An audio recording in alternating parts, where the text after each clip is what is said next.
Hello, League fans, and welcome to the return of the LCS Academy broadcast for 2019. I'm Julian Patriotime-Carr, excited to be bringing you Academy action once again, this time with Alberto Crumbs Rengi. Your favorite bakery is back, pastry crumbs.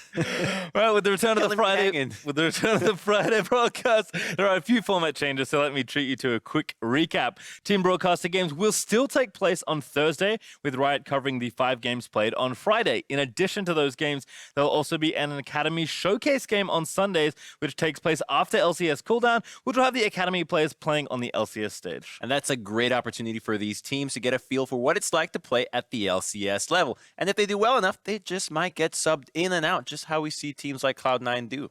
Well, before we get into tonight's matches, let's check out the current standings. With some fun games played yesterday, but you can see C9, CLG, Clutch, and Fox Academy all started off with a win. And yes, Team Liquid and TSM don't have any games played, but don't panic. They'll play their first game today, and they will be playing the first game on our stage on Sunday. Certainly will. And while I think some of the winners were expected there for the first 4, Clutch Gaming Academy had a very different look to the end of their game, backdooring just barely to start off their season with a win. And that's the best way to do so, when you can make such a difficult call in a late game situation and come up with a win on your first game of the entire split. It sets such a good precedent for what this team is going to be doing in the future. Yep, certainly a back and forth that you can see. The Baron gets started by Optic, and Clutch say, okay, we're going to go for it because it's not going to work otherwise. Stall the pores, got to stop those pores, and they did so just fine. Look at that. They have an Elder Dragon against a Baron, so it was a really tense call between objectives, and ultimately they were able to walk away because of that Elder power. And I think the other big story from yesterday is the fact that Jukes for Cloud9 is stepping in for Kuma. I believe they will be swapping time back and forth throughout the split, but yet again, Cloud9 developing talent, and boy, oh boy, on that Riven did he impress. But to me, the Brazilian crowd really got it going. Yeah, they really loved seeing him play Riven, which if you can get to play Riven on your debut game, you are in a great spot because most coaches won't let you do that. They'll put you on Maokai duty all the time. Well, let's check out now what's in store for us tonight. First up, we have Clutch Gaming Academy opposite Cloud9 Academy, and then Golden Guardian premiered their revamped Academy squad versus FlyQuest Academy. We'll then have 2 more games before we wrap up the evening with 100 Thieves Academy taking on Optic Academy. With all that, let's now meet our teams for the first game, as it's Clutch Gaming versus Cloud9 Academy. Starting on the blue side with Clutch Gaming. In the top, it's Rodov. In the jungle, Major Danger. In mid lane, Sun. In bottom lane, Cody Sun, support Joey, and their coach Artemis. And over on the red side, it's Cloud9 Academy with your top laner, the newly acquired Jukes. In your jungler, it's Blabber holding everything together. It's Golden Glue in the mid lane.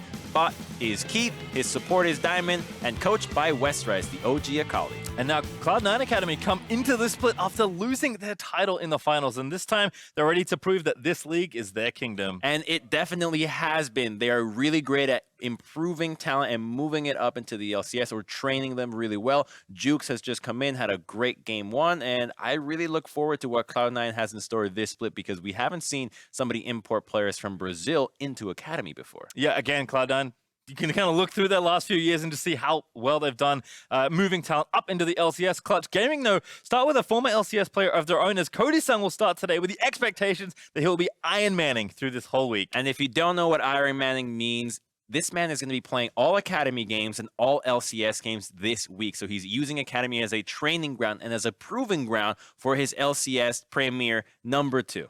And again, Clutch, they had a rough last split, but the new bot lane with Joey also coming over from TLA could help them out as well. Yeah, Cody, the more experience this man can get, the better, because he's replacing, or he's filling in for Piglet right now, which are some really big shoes to fill. Certainly, I did have a chance to talk to Coach Artemis. He said that it's been a bit rough because Cody's been screwing with the LCS team the entire time, but you know what? It's only week 1. They'll roll with the punches and see what they can do. They already won a game. He can bring that knowledge back from the LCS team into the Academy and almost take a stab at being a shot caller and understanding, hey, if these bigger, better players are doing this, how can we integrate that into our Academy game? I mean, shot calling worked out yesterday, given that they won the game with the backdoor. Very different quality of opponent, though, versus Cloud9 Academy, who, again, despite their loss in the finals to TSM, didn't really do much. So finishing first in the season, last split means that this is a team that we expect to keep winning throughout the season. They were not happy with that loss last split. They definitely felt like they should have won that series, and I think they're going to be coming into this with a vengeance, because the entire team, you have to look at Academy as not just a standalone league, but it's an extension of the LCS as well. So as well as the academy teams will do, the LCS teams get a better training partner out of that as well. So I think that right now Cloud9 Academy is shooting for being a really strong team around the top lane. FLICKR in the top lane in LCS is great, but now that you've got Jukes, he might be able to teach FLICKR a few tricks, tips and tricks to help him be a better player. I just love that Cloud9 are the team that like develop talent and move their academy players up into LCS, and now they're like, you know what? It's not good enough to have a 6-man LCS roster. We'll have a 6-man academy roster as well. They're a farm, and that's just such a credit to their coaching staff, to the infrastructure that they've laid out. Any player can come in, and you know that when they enter Cloud9, they will come out a better player with enough time. And of course, not for this team, but in the main team, they even added more coaching staff with Rainover now joining the Cloud9 family. That's as right. well. Rainover, he retired as a player and is now coaching, so even more help to the junglers. That's going to be helping Blabber and Svenskeren. I also like that you said that the coach gives you Riven as a kind of a confidence thing in your first game. That's a Reaper special. Like, they seem to just get Riven players like Ray, of course, now on EDG, was a former Cloud9 substitute for a long time where they almost made it through and won their first final in a number of years. So clearly the coaching staff has, if you're confident, you can play the pick. If it doesn't work out, though, you don't get to see it too often after that. Right. I think you made a good point. It's a test run. Get your first match out, play whatever you want. If you can pull it off, okay, we'll keep working with this. If you can't, all right, now you got to listen to what the coach is going to pick for you. All right, we'll see what's here in the draft, though. Clutch on the blue, C9 Academy over on the right.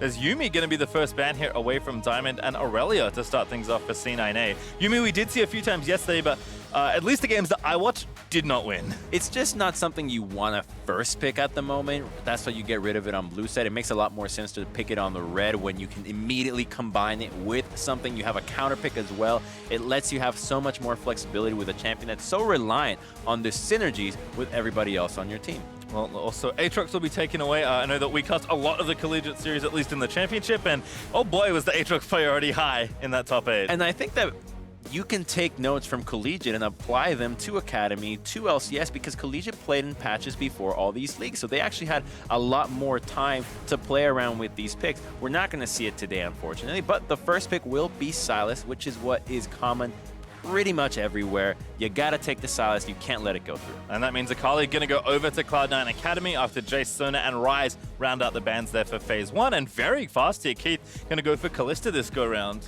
There is so many synergies that you can do with Kalista at the moment. So all that they're saying is that there is going to be a lot of engage in the bottom lane. This is super aggressive. When you have an Akali as well, it's all about go, go, go. Galio makes a lot of sense. You've got the Thresh, you've got Braum, which is pretty good as well, and you can even go a throwback to Alistar and Nautilus.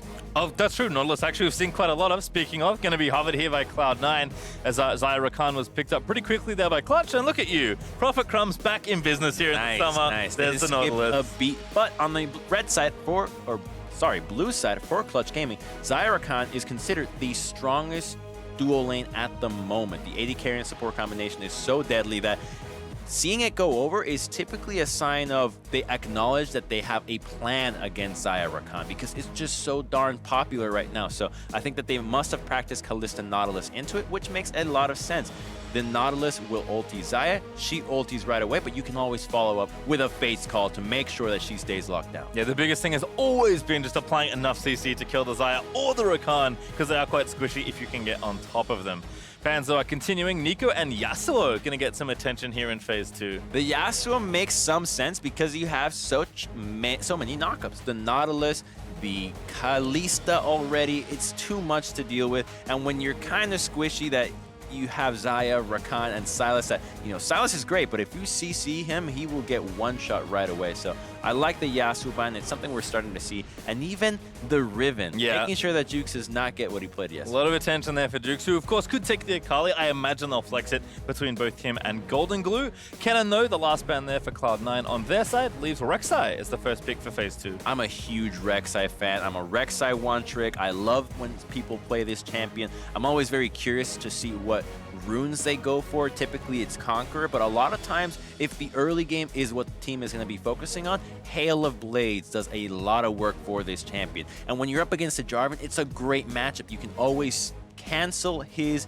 flag and drag, and you do so much work. Let me remind you that in the LCS, in playoffs, Jarvan versus Rek'Sai went 2-9. Rek'Sai just smash that matchup. Well, that is the diving pick there for Clutch, so we'll see if Major Danger does in fact run into trouble. Rumble and then Nah to round things out here. I assume, I mean, it could be Rumble mid. We also have seen it top, so we'll see if Roidov wants to pilot it or if Sun does. But again, lots of different movement here, as I imagine that Nah is for Jukes in the top lane. It's very clear what the Rumble is trying to do here with the Jarvan. Cataclysm, Equalizer on top of it, good into the Akali that you can always just Flame Spitter down inside her Shroud. You can even shoot your Harpoons, your ultimate. Pretty much everything works against Akali in the Shroud, so it's a good pick here. It's just a matter of the execution. Can Jarvan combine himself with Sylas, with Rumble at the same time? Because timing's gonna matter. If you don't use your abilities together, that Jarvan gets popped right away. There is a ton of damage on the side of Cloud9. Very flashy mid lane matchup as well will be Akali versus Sylas, which I think when Sylas first came out, most people were saying, you know what, Sylas, we're not too sure what he can do. He was a little bit weaker when he got released as well, but pretty much everyone was like, well, if I steal an Assassin's ulti, given how ulti-reliant a lot of these champions can be, I'm probably going to win if I can take it. And what you want to do on Sylas is hit that level 6 before your opponent, because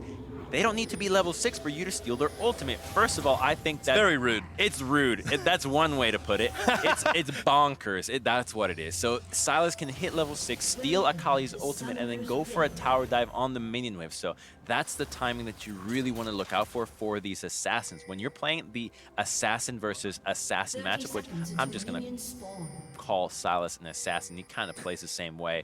Assassin, Bruiser, team fighter. All these lanes, junglers need to prioritize this lane for that exact same reason. Think about the matchups, say Zed versus Ahri. Whoever gets a ding 6, they can go for a tower dive on the opponent before they get to hit level 6 themselves, and they have so much damage with their ultimates that it's always worth it to go for that play. So Rek'Sai and Jarvan, they gotta look at mid lane this game. Yep. Certainly see where the aggression does come out as everyone's just fanning across the rift for now. Cody and Joey, though, might fancy a late dip here into the jungle just for some vision. Keith and Diamond going to walk back towards the lane. Not going to walk down the river, though, so if that was the plan, not going to be able to grab that away.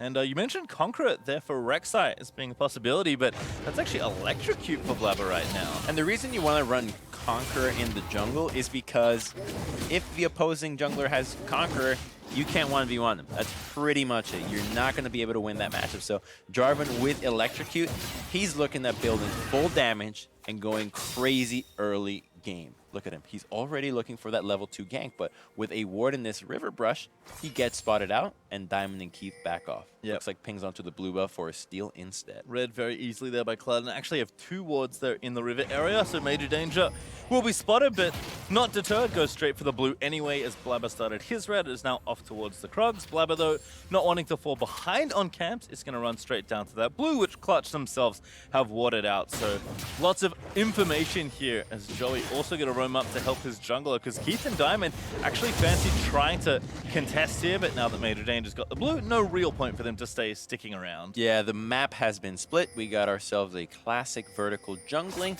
and because Rek'Sai is on this side, yes, she is spotted, but I think he's going to be able to take advantage of taking a few more camps. Jarvan on the other side, look at him. This indecisiveness might cost him a bit. He's now going back and forth, trying to go for that camp, and he's going to be slow in tempo compared to Rek'Sai, who can do the wolves immediately, go back to Romp, and then perhaps threaten a dive or a gank onto Roidov with Rumble. I think you have to commit when you know the jungle's going vertical, but Major Danger will be slowed down a touch as Duke's here in the top half of the map. Looking good early on, trying to keep the wave away from Roidov. Major Danger also ducked in towards the bottom lane, but only level 2 despite the double buff being nice and the wave being positioned. Not really a good spot to dive. Really difficult to dive a Nautilus at any level. The man has so much crowd control. You get auto attack and you're stunned right away. At level 2, you can't survive many tower shots. And I'm glad you bring up the point about hesitation, because I think that right now this meta is the meta where you can hesitate the least. Every single player, you have to know what your next move is while you're completing one. It's not, oh, I know what I'm doing when I finish one task. It's go time. Nice hook there from Diamond. Ignite onto Joey as well, who's going to have to dance away. Golden Glue there, but Blabber's also around. Sun going to get tagged by the E, and that's going to be first blood over to Akali. That was super slick. The flash from Blabber right on the very edge, catches Sun, and the Akali. What Golden Glue did that was really special there was utilizing the E, but another engage onto Rakan. Joey now forced to flash this time around. Cody already used the heal, Ignite back around. They're going to try and take down Keeper. Joey getting too low. The Render's there, but the feathers are good. Cody's son stands his ground. And now Diamond going to try and 1v1, but Cody orders him in a massive minion wave, and Diamond walks away. This is that strength of Xayah Rakan, and they even miss the knockup. Joey gets to do a little flashy taunt right there. I hope we get to see exactly what went down because there was so much damage out of Cody's son. Let's take another look at the gank in mid lane first. Cody does not have a little bit of mana. The slow hits connects the edge, and by Golden Glue proccing his E onto Cody's son while he was knocked up, he guarantees that he can follow up with the flash after. And the fight bottom lane here, it looks like they go into Joey, but he flashes out right away and Keith is in a really dangerous position. The heal gets popped up, but Cody is so strong, having so many feathers already laid down on the ground that they just can't stand up to a fully focused assault onto the Kalista. Really nice counterattack there by Cody, able to get himself that first kill as Rodolph and Jukes doing battle. Actually, now even in CS is major danger with the wave pushing towards the turret. He's going to try and cover here for the Rumble just in case Blabber maybe tries something here. Exactly. He's not trying to gank Jukes. He's trying to make sure that Rodolph can push the wave, that he can crash that without him getting ganked by the Rek'Sai. And Rek'Sai, yes, Rumble is overextended, but he recognizes I should not go up there because most likely Jarvan is trying to cover him. Jarvan is off the map. I was just in the top set, right? They just finished vertical jungling, and you can expect that the junglers will then return to the classic route once the vertical jungle has concluded. Yep, Duke's getting a little low, but both top laners still with their TP. Probably means that they'll scoop up the remaining farm and then go for their first chop. 6 here for Sun in mid, though. Does have a little window here versus Golden Glue, but now dings over and grabs the ulti for himself. It's major danger now. That's going to be the main threat here. E missing from Golden Glue, but has to be careful. Has ult and flash, and probably Shroud. But Jarvan's going to maybe try something here if Sun can find an angle. He's really hoping that Golden Glue can commit, but the only time you're really going to gank the Akali is if she uses Shroud. Ult trade there in top lane. Jukes in Megaform already used his to get Rodolph low. Golden Glue actually going to go back in, but ult stolen there by Sun, and Golden Glue committed the first charge to try and all in, but could not complete. Now bottom side, another hook there, this time onto Joey, who's got no flash. He already used the W. Actually, really nice use there onto Blabber to deter him from getting away. Another TP down as Cody's son going to find it again. The feathers down. Joey and Cody with the outplay. Oh my god, that was beautiful. Such a great outplay, and a heads up by Joey, Cody's son, immediately switching the focus fire onto the Rek'Sai. I don't think Blabber's been outplayed like that in a very long time. That was just so slick, and they get to convert with a dragon. Unfortunately, Rumble did not get a piece of that pie teleporting down, so now Clutch Gaming has a bit of a teleport mismatch, but instead, let me take that back. Gnar teleported to the top lane, so everything's good. More selfish advantage there for Naz. Jukes will push the wave in, but a winning bot lane there for Clutch. A Drake also gifted over as they'll pick up the Cloud. And yes, now we'll get those minions, but again, so well played here by Joey. And look at the size of that minion move. That's one of the indications that the timing might be a little bit off. So he immediately gets a knock up, the feathers root the Rek'Sai, and there's just no chance for him. Even Keith and Diamond can't commit to go further. The minion waves block them, and there's even more minions on the way. So that was just a really good move by them. And as Blabber, that just shows that a lot of the times on these lanes, you want to gank them from behind. You don't want to just E into them head on. You're trying to be stealthy here. As a result, though, Joey and Cody, ooh, nice little sidestep. Cody's channeling a recall. Joey's going to join in to go back together. I love this guy already. He just taunts Diamond every step of the way, and he can back it up because he's been outplaying them. So more credit to him. Certainly a nice acquisition there from TLA. Joey's, of course, been around for a while in the academy scene, but clearly looking good with Cody here, at least in their opening games. Golden Glue, though, continuing to amass an advantage of his own. Up about 10 CS as Flabber wants to visit the lane. Oh, beautiful E there by Golden Glue. Just needs to find the execute, but doesn't quite connect. Now the charm lands. Joey again. Gonna find the outplay. The Jarvan Doc locks up too. Rek'Sai ulti is gonna get the kill, but Golden Glue gonna be locked up here as well. Diamond too late to try and save his teammate, and Joey just everywhere on this map. That was a really great roam. The man has 100% kill participation so far between the action in mid and bottom lane, and it all started with Blabber and Golden Glue biting a little bit more than they could chew here. That Silas's heal is super strong. So let's take another look at how this fight started. So I know that Golden Glue gets the stun right away, which immediately makes him think that yes, you can commit, but Cody's Sun does a really good job of backing off and waiting for the rest of the team to catch up. And by the time that the Rakan and Jarvan are there, they're too low HP. And the added bonus out of that play is that you got Diamond's ultimate, so now there's no playmaking in the bottom lane. Yep, Joey can just go back to bot and say, you know what, we can continue building our advantage here as Cody's Sun is up 10 CS himself, and the bot lane's going to roam over to collect the crab. Golden Glue and Blabber are here, though. Joey going to get the proc down. Cody, the better jungler today, does get the crab. And look at that. They have this engaged, but there is no Nautilus ult. Better storm out. Joey going to have to get out of there, but he gets CC'd for too long. And Diamond able to grab the kill. Word of also, Jukes around. Gets the... Dodges that Harpoon, is now going to trade back in, but can't quite reproc Hyper.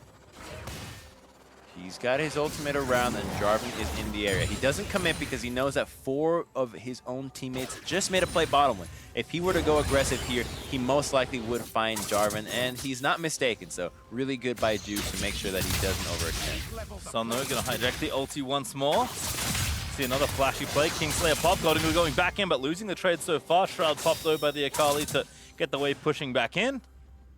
And Blabber, it looks like he's got a mission here in bot lane to try and not get outplayed once again. Okay, they have Rek'Sai ultimate and Nautilus ultimate. They can kill everyone here. And they kill Joey here again. Death Charge going to go. No Feather Storm here for Xayah. That's Keith going to get the first kill onto Joey. Sun, though, going to join in. W's over to Diamond. Finds the E. Has the Akali also ready to go, but so does Golden Glue as he roams down. As Blabber able to take down Sun. Now Cody going to get knocked off and struck down as Major Danger on the other side does take down the Nautilus as Diamond will fall. And that play was orchestrated from the bottom lane. They saw that coming from a mile away, waiting for that Nautilus ultimate that was used first in the mid lane, back into the bottom lane, knowing that Cody's son Xayah did not have her ultimate available. They didn't even see that coming, though, because they died not even under tower. There was no tower dive there. It was all a nice little catch. So you see that Blabber comes down. Joey gets immediately knocked up, and even though the ultimate is on the Rakan, it is timed at the exact moment that he goes to Cody's Sun. So he gets a nice little knockup, and this is the last E that Sun wanted to use there. Did not expect that Akali was going to be following him, so he gets deleted right away. And yes, Major Danger trades his flash for a Nautilus kill, but that's the support. That's not the same thing as taking down the Xayah or the Sylas. And I think to echo what you said earlier in that so much of League right now feels like the players that hesitate the least reap the most reward, and that was kind of no hesitation there on the bot side. But top, it's Jukes and Blabber going to team up here. Maganaut pop, that's going to be the wall, into the wall, and Jukes grabs himself a kill. Such an easy one. Rodolph doesn't even burn his flash on that one, knows he's dead 100% because you get tagged by Rek'Sai, you know she can ult to execute you, so good on him doing that, but he's going to lose one plate here, and if another wave crashes and he doesn't use his teleport, he might just lose too, because this Gnar pushes really fast. Yep, already just with the longsword, getting those waves pushed in. That will mean that Drake #2 will go over to Clutch Gaming Academy. It is being traded for a Rift Herald. Note that Blabber is grabbing that right now all by himself. And because we have not reached the 14-minute mark, he might be able to convert that into some plates. Yep, still that first turret bonus gold up and available. And of course, those plates you can still collect for 90 more seconds. You can see Cloud9 Academy up about 1,500 gold as a result of their slightly better early game. But again, that gold not reflected in the 2 Drakes that Clutch has gotten. So I would say about even, all things considered, as bot lane dive going to continue to come in onto the AD carry. That's Keith that as Diamond does find the hook. But again, people still here piling on. Jukes and Golden Glue coming down with their own TPs. Are going to turn it back around onto Major Danger. Joey also looking to get executed as he does sidestep Golden Glue, who dives back in and then goes back over to the Shroud as Jukes trying to transform. Doesn't have the ulti though. It's going to go down, finds the wall, stays alive, flashes out of there. But the ulti just back off cooldown. It's a bloodbath. They really want to get Jukes. They don't want them to get away with this, and another teleport. They really want to make sure that I mean, they have to get the wave in, but this is the only way to do it. Rodolph now going to try and make it happen. Jukes though transforms back around, beautifully timed out by Clutch Gaming Academy as Golden Glue trying to dance around another Shroud, but it won't be for long enough as Cody's son on a killing spree now. That was so well played by Clutch Gaming. They're able to get so much in the bottom lane and even secure that first brick. A really good response by Blabber to take that mid lane with the Herald to get those plates, but that was the only thing he could do, and that was not optimal. It all started with a 3-man dive in the bottom lane. As soon as the ward gets clear, they immediately go in, but they delete Keith. He had no chance to get out of there. Now Sun gets in here, turns into Nautilus, uses an ultimate that knocks up 3 members, so much value out of that one. And this is when Jukes wishes he had his own ultimate available and that he had not used it in the gank in top lane. Only hitting the wall up there, barely doing any damage. And while they try to get the wave to make sure that they don't get dove once again, such a good heads-up play by the Rumble to make sure that the wave pushes in and they can go for round 2. And even Joey was the one to initiate tanking that, but back to another fight. Blabber finds a knock up there onto Major Danger. Golden Glue here with a gunblade, ready to try and turn it back around. Rek'Sai off from Silas. Blabber gonna get chummed up here by Joey. He has to dance around as Golden Glue. He's able to get the kill with the quickness, finally connects his diamond. And Keith, as Jukes also roaming down. Step charge on Major Danger, gonna die as Cody's son. The target they need to shut down, they will grab that gold. It's Keith that finds it. And Clutch bites off a little bit too much. Too much for them. The Nautilus was there on the roam. The mobility boots coming in huge by Diamond. And that Nautilus just always turns the fight. Joey could not match up to that. And that man has 100% kill participation. He is the sole backbone of Clutch Gaming Academy right now. I mean, the bot lane has done so well in his first 15 minutes. Cody, before the shutdown, had so much gold built up at 5-1 and 2, now 5-2 and 2. And as you mentioned, Joey with 100% KP making things happen. However, the rest of the map still looking just fine here for Cloud9 as Jukes will finish off the top outer turret and boost Cloud9 up to about 2k ahead. They convert an objective out of that, and it all started with Major Danger being a little bit aggressive here. Blabber goes in. It's a great time to go in as Rexa when you have that Fury bar almost full. You know you can guarantee that fight. Sun and Blabber trade Rek'Sai ultimate, so they all go down, and Golden Glue still has his Shroud, which buys just enough time for Diamond to get here. It gets to be a 3v4, and anytime you have a numbers advantage, you're almost certainly going to win that fight. Yep, so I could not escape the Nautilus ulti. And Sun now in the top side trying to counter-push this turret, slapping down the minions with the passive AoE, and will get it for himself. So that's turrets back to even. Gold still holding it just under 1,500 there for Cloud9 Academy. Blabber may be roaming too far forward, gonna have to get out of the enemy jungle, tunnels back towards the Drake pit. And the lane assignment has both mid laners opposite to each other, with Silas in the top lane and Akali in the bottom lane. Golden Glue hoping to get that trip, but an engage on Keith. Joey finds the quickness into the combo. That's Cody able to get kill number 6. Look at that decisiveness. This man is on fire. That play was beautiful, immediately converting into a mid-tier 1. They might be looking for a tier 2 with the cannon already available. Instead, Blabber and Rodov are going at it again. Blabber though trying to find the fight. Rek'Sai ulti, Golden Glue coming in, and Blabber just gonna get this solo. Golden Glue says, "No, I'll take it instead, mate." They did lose that tier 2 in the mid lane, and Dragon is about to come up, but that was a well-executed play by Blabber to try to get something in return, because Joey is just on fire. He is getting every play that he wants, and the execution has been phenomenal. I'm also very curious to see what happens with Sun's ulti, because he's stolen Fate's Call, but he's currently not bonded to anyone. Silas can. So you can buy the Black Spear, but he doesn't have it yet. This happened to me in the game. If you steal Fate's Call, you actually have to bind somebody first. Yes. Which means you can stun your own teammate, and if you use it improperly, you're going to lock them down in the middle of a fight. It's a bit of a troll move. Gotta be careful. I'm like, is he gonna buy the Black Spear? I don't think he's done it yet.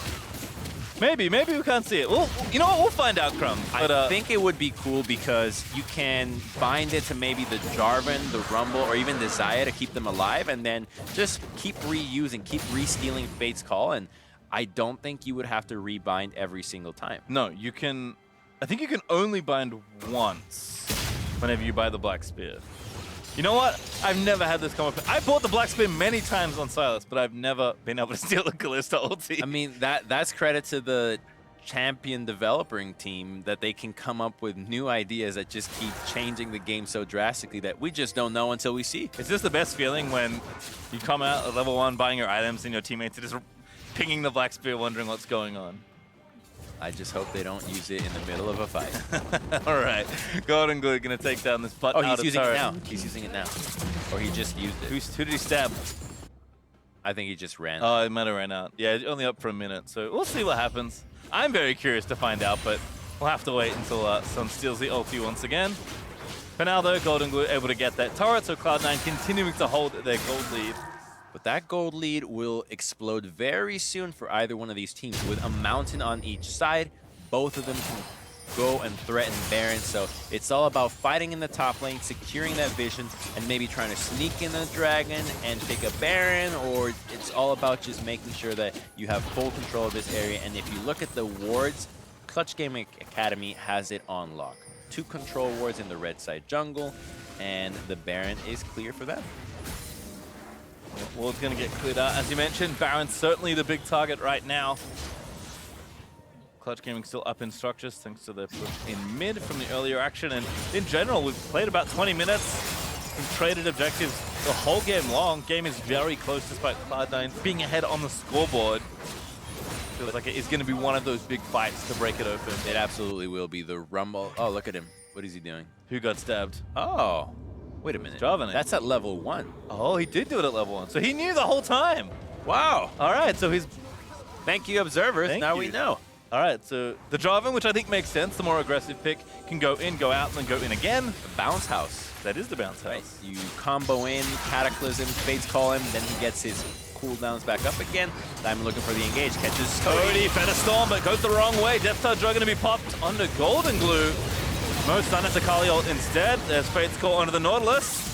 Sun back in onto Keith, going to try and find the assassination, but can't quite finish off the job. Now here's Jukes, about to transform into Mega. Does have the flash. Can maybe find a turnaround here, but Clutch happy to fight. That's going to be Jukes crunching away. Sun just barely missing that dash, and Clutch Gaming might be looking to turn into a Baron here. All ultimates are down, but Gnar still has his. Let's see what they do. Do they try to take a bait? I think they just should clear vision and hope that somebody face checks. Some wild... Oh, Diamond flying into the brush, finds the hook, but Cody's son just assassinates him. Blabber also diving back in. The ulti on Cody kills. Not enough though as Blabber finds the stasis, and Cloud9 gonna win the back end of the fight. His son with a good 3-man, 4-man ulti, excuse me. But it's not enough for anything except the kill. It was Blabber that he got though. That was such a hero play by Blabber, immediately taking out Cody's son. And now that Cloud9 has Kalista, they can get that Baron so easily. Diamond's gonna be up on time. There's gonna be 4 people for this Baron, and Cloud9 or Clutch Gaming Academy have nothing to show for it. Super well played by the Rek'Sai. No jungler, no problem here for Cloud9 Academy. Blabber does his job 10 seconds away from the respawn if they can wait for him and give him the Baron, but no real need. Cloud9 just want to make sure they finish this off and go reset, but they will. He deserves it. There we go. Good teammates. Let's see how this all started off. So, Clutch Gaming is baiting a play. Cloud9 knows that Joey's there, gets a blind hook onto the Rumble, and while he is silenced, look at what Blabber does. Immediately flashes onto Cody, gets the out on the ultimate, but the stopwatch, you just don't see that one coming. He gets the extra heal from that kill, and yes, he goes down, but that doesn't matter. He finds the AD carry, and that's really all you were looking for. Very well played there. And you mentioned Crumbs felt like the first team to grab the Baron would be the one to get ahead, and that is Cloud9 up about 4,000 gold, looking to push down even more with this Baron. That's the power of having that Kalista, guaranteeing that rent, guaranteeing that there is no fight, but you can't forget there is always a Rumble and a Jarvan on this team. You catch anybody in that Cataclysm, the Equalizer gets dropped on top of it, and it will melt. So they have so strong a team fight that they're never out of this. Yeah, again, Rakan can join in, and Sun can steal a number of good team fight ultis. So certainly Clutch aren't far away from equalizing this game, as Sun going to steal the Death Touch. In with the Diamond they go. Aggressive on a Keith. There's the play. There's the equalizer. The stasis, but that's just going to leave Diamond time to die, and that's Keith dead as well. Bot lane evaporates on the Cloud9 side. That was just beautiful. The decisiveness out of Clutch Gaming is phenomenal today. They immediately steal the ultimate. Blabber again. Go in. That's a Blabber play if I've ever seen one. Going to get feathered up, and ulti goes away, but that's just going to cause the GA to proc and him to go down. The hero play worked out last time, but a big mistake there from Blabber. And that might be a negative Baron power play. Akali just used They're going to go on her. The dive again. So much confidence here from the Clutch Gaming Academy lineup. Golden Glue going to zip his way out, but he's going to get dunked by Major Danger. That's 4 Barons down. It should have been the other way around. It should have been Cloud9 being so aggressive, but the decisiveness out of Clutch Gaming caught them off guard. I think Keith just did not expect or even consider that he might have been out of position, but when you account that Sun steals the Nautilus ultimate and engages onto right away, they even burn the stopwatch to try to buy some more time, but Clutch Gaming just a little bit too fast. It's the way the meta works. First to move is the first to reap in the reward. You said it at the top of the day, Crumbs. Decisiveness is rewarded, and this was decisive from Clutch. Look at that. He goes 1v2, immediately goes on to Keith. Going on to Diamond was the bait. Rakan and Rumble turn on right away, and then Blabber, he's thinking, okay, can I somehow salvage this? The answer was never yes, but he still gave it a shot. Probably not one he should have taken, though. He just delays the inevitable, and then it just got worse from there. I mean, Akali not great wave clear, despite having the Baron, and Golden Glue just gets dove, and it looking grim for Cloud9 as Clutch have just won the last few engages resoundingly. They still have that 3,000 goldie, but it's starting to matter less. There we go again, Cataclysm over, but Golden Glue zips out of the way. Duke's gonna try and find the big ulti, but he can't quite get it yet. He grabs the 2-man, but he's already dead as Rumble finds a shutdown. But again, the bot lane getting locked up. Blabber gonna take down Joey. He's going unstoppable, but that's gonna be Cody getting yet another kill. Cloud9 still trying to fight, make it 3v2 now in favor of Clutch as they pick off Diamond. Sun still chasing Fate's Call, but he doesn't have his friends, and he's bound to as Keith and Golden Glue trying to save the day. There's too much kiting now, though. Kalista and Akali are getting a little bit deadly. They're still very strong, so if you fight 5v5, the fight could still beat anyone in this game. And I think that Clutch Gaming got lucky there that Jukes was not able to find a really big Mega Gnar. And if you see what Blabber did this time around, I think they might be just changing who they focus, and they want to get Joey out of this one. The man still has 100% kill participation out of 20 kills. That's a lot. It's actually been a very high octane game. As the blue buff steal is stopped there by Clutch, Golden Glue will be forced out of the jungle. So it starts off with the Cataclysm going on to Golden Glue. He uses his E right away. And Joey, yes, he does miss the quickness, but look at this. The Equalizer catches Diamond and Blabber just for a little bit. It mostly just roasts Blabber, Diamond, who gets taken out with the Fate's Call. But the re-engage from Keith is really nice. He just gets a kite away. And because the stun nor the Electro Harpoons connect, he can just walk back swiftly. And with Baron now wearing off, Cloud9 really did not get anything done at all as the gold lead cut almost in half. Cloud9 still up 2,000 gold, but it's 3 Drakes to 1 there on the Clutch side as Sun wants to go in. Diamond gonna get out. Oh, Sun actually popped the Fate's Call. There we go. We see what the play is. And I think that the idea would be hit level 16 on Sylas, get a Fate's Call engage, and then immediately steal Nautilus ultimate to get another engage. Super filthy in theory. We have yet to see the execution, though. But I will say that Clutch's general cohesion and decisiveness has been very impressive versus last split's finalists here in Cloud9 Academy. So being really put to the test here by Clutch. Just trying to guard the mid lane. Here goes Joey. Joey again finds a 2-man, knock him into the Equalizer. Cody's son takes down Golden Glue, and Blabber gonna die as well. Keith dancing around the wrong end of the fight as Diamond will get pulled up by the Fate's Call, but they want Keith if they can grab him, who will flash away from Sun. How is Joey this good? This team is so decisive. Everything he does, they follow him up instantly. The Equalizer, perfectly timed on top of the knockup, catches Akali before he even uses his Shroud. That's something you rarely see. We talked about Jarvan Rumble, the whole champ select, but Rakan Rumble was what we should have been looking out for. Joey continuing to hold on to 100% KP. They'll break the mid lane inhibitor here.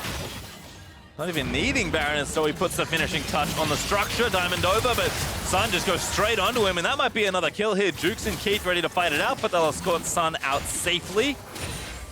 Baron is the target now, and Clutch Gaming do have 2 mountains. They will get spotted by that blue trinket. Here goes Golden Glue straight in there, but a beautiful quickness there from Joey.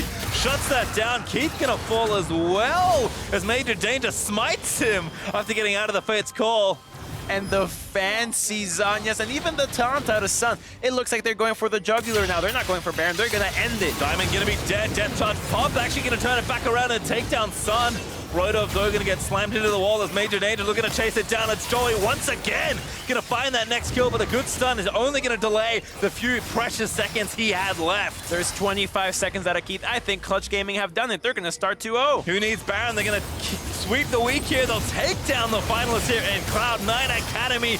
New top B damned. Their bot lane looks so damn good as they'll take down the Nexus and finish off 2-0. So impressive out of Clutch Gaming. This game was just amazing. The decisiveness at which they found their fights was phenomenal. S tier. They looked like Griffin in how quickly they can just pull the trigger, get everybody on board, and wipe the floor with Cloud9. Spent all our time talking about Cody being the newer acquisition to the team. We forgot about Joey. 100% kill participation in a game with like 30 kills and 30 minutes. Can you believe that? That's more than 40 kills, I think, as that game ended. And as you mentioned, Joey involved in every single one. Man, that was a fun game. It really was. The Rakan, now we know why Xayah Rakan is such a popular combination. When the Rakan can be that decisive, there's just no counterplay. I think that's why Rakan's W, his knockup, has been nerfed way back when it was made a little bit slower so that you could react to it. But there was no reacting out of Cloud9. They pulled the trigger every single time. And I think that Cloud9 just did not respect that Joey could do that. I mean, everyone's like, oh, Rakan's so slow now, initiates at the speed of my grandparents. But, I mean, Joey, like, made it work. Clearly a very well-practiced Rakan. You can see the team comps there on your screen.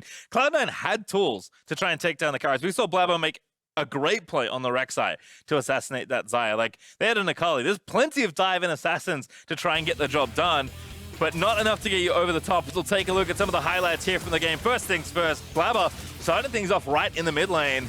But Joey made it look even better here in bot lane. This outplay was exceptional. Immediately turning onto the Rek'Sai. Yes, they burned the teleport, but it doesn't matter. It's all about that mental game. If your Rek'Sai got outplayed this hard, and this was the big one for me out of Clutch Gaming, the fact that they were able to manage juggling, diving so many people for so long just shows that this team is all on the same page, and that is aggression, that is being relentless. This is the fight that Cloud9 Academy got to win, and they were able to turn into a Baron. With this fight, okay, you got the Baron out of that one. Yeah, Blabber assassinated Cody's son, but what they were able to accomplish with the Baron was little to none because of what we're about to see here. They just were not able to withstand Clutch Gaming's decisiveness and ability to turn onto the very people that are engaging. That was what is key, because when Clutch Gaming engages, everybody follows up instantly, whereas Golden Glue goes in, there's nobody else to back him right away, gets immediately deleted, fight's over. Never have I seen an assassin with a shroud get so destroyed as I did just then. I mean, Joey's like the heads up play to just turn on quickness defensively, knowing the Akali's going to dive you and just stand on top of your AD, basically like, I don't know, like a tower, I suppose, just guarding your marksman. Yeah. And then as soon as that happened, they blow up Golden Glue and the fight's over. And Sun was a beast as well. He found that fight in the mid lane, stealing the Sylas ultimate and focusing Keith down. So they really utilized Nautilus against Cloud9, which is the power of Sylas. This is why we see Sylas being a first pick every single time. And they gave up Akali for Sylas because they had this in mind. And I mean, again, I think the whole comp really working for me there. I mean, Rumble, not a champion we see that often, but certainly when you use him well in combination with your other champions, these are the kind of games you get. I think you're going to start to see a lot more Rumble around the world. His ability to fight early, to win lane, or split evenly is unparalleled. Doesn't use mana and combos well with pretty much every other engage in AoE. Look out for Rumble. I think you can also play him in mid lane. Like, there aren't as many matchups where you'll have it to play Jungle Rumble. No, seriously, you can flex him. Triple flex. Yeah. I like it. Well, I've seen so many strong flexes. Perhaps Rumble is the next one on the horizon, Crumbs. I think that a team like Optic would definitely do it. Well, we're headed for a break, but when we come back, it's FlyQuest Academy versus Golden Guardians Academy. You're watching the NA Academy League.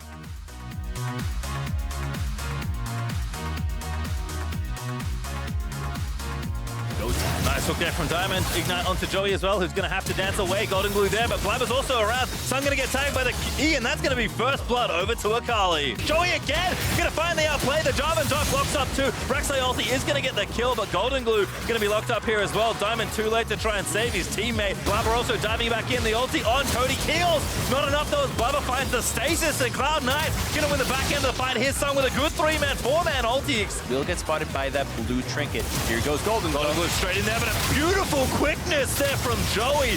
Shuts that down. Keith gonna fall as well.